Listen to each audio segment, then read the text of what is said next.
Ang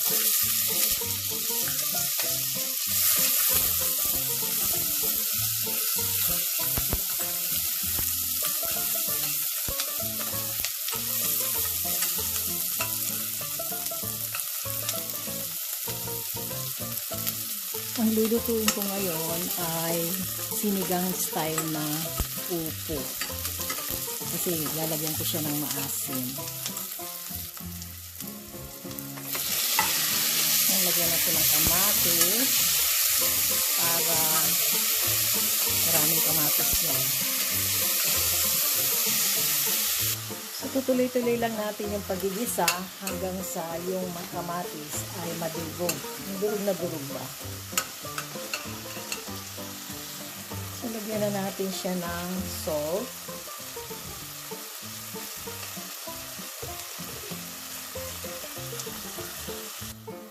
Saka pepper.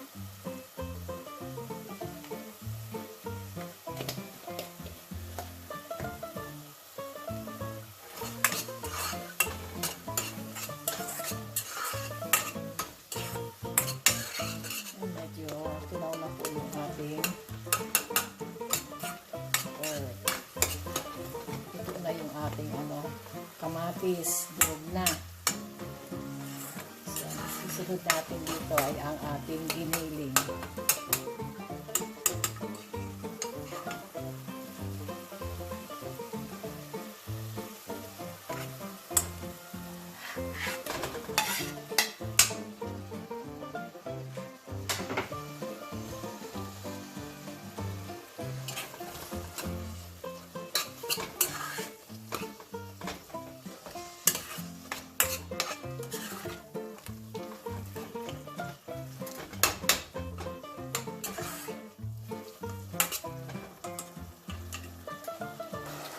Ayan po, continue lang po natin ang biniling na hanggang sa maluto ng maigi.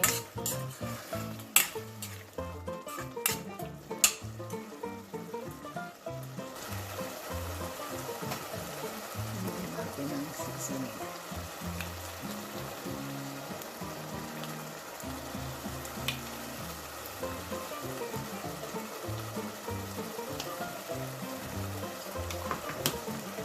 So, beef powder po yun. Beef seasoning.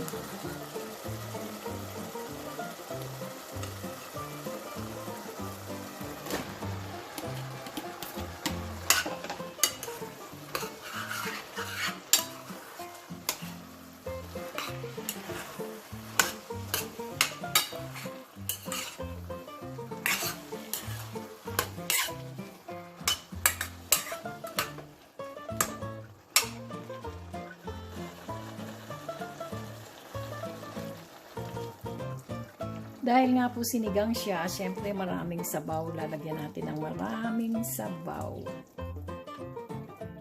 Yan po siya.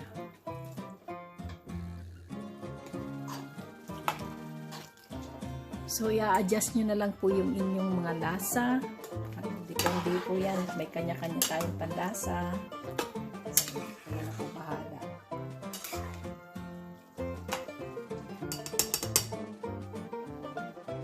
Ayan na po, kumukulo na siya ngayon. So, dahil nga po malamig dito, masarap merong kaunting sili.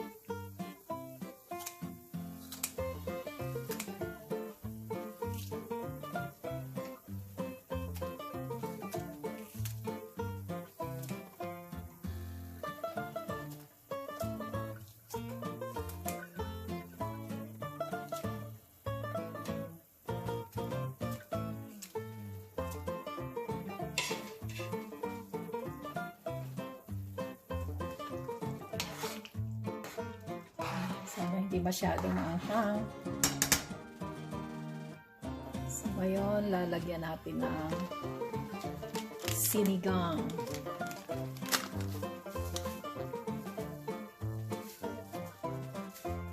Tama rin.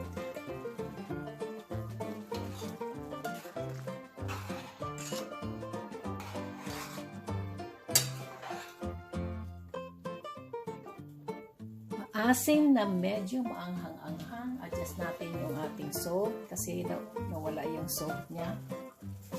saltiness niya. Ayan po. It's almost done, mga lalabs.